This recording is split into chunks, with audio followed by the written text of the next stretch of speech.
And I think I'd like to start by asking the Minister and the other members of the panel just to speculate or to describe to us, what was hard about this? What are the things that were most difficult or will be most difficult to deliver in terms of Rwanda's current strategy? More than 90% of our people are semi-subsistence farmers. And within an environment which is by nature very challenging. I mean, those who watch the documentary go to know that we have a mountainous topography within a type of weather which is, characterized by heavy rainfall and so on and so forth. And that pressure on land combined with these physical, geographical factors actually comes as an impediment to, to crop production and to food security. If you looked at things from a short-term perspective. Our objective is, of course, to shift from that state of affairs, but it will need a transition.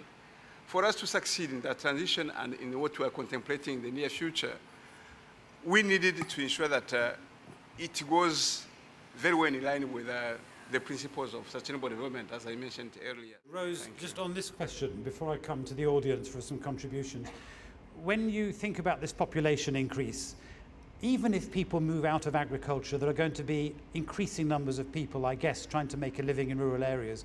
What's going to happen to farm size, and how will you create sustainable livelihoods for people in increasingly densely populated rural areas?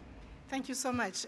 I think the challenge we do have is the imbalance between population growth and natural resource use. And Government of Rwanda has adopted some strategies. Issue of land consolidation.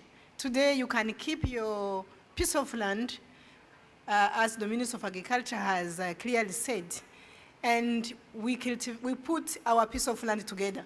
So we can increase the productivity by putting our piece of land. Second is education. Education is a priority area for the government, where now, maybe in coming future, our kids are no longer going to the rural area to look for a piece of land to cultivate. They can learn computer, they can learn this. Thirdly, we have a policy of resettlement, where we would like to see our people living together, having access to energy, to water, to market, to education, school, and so on and so forth.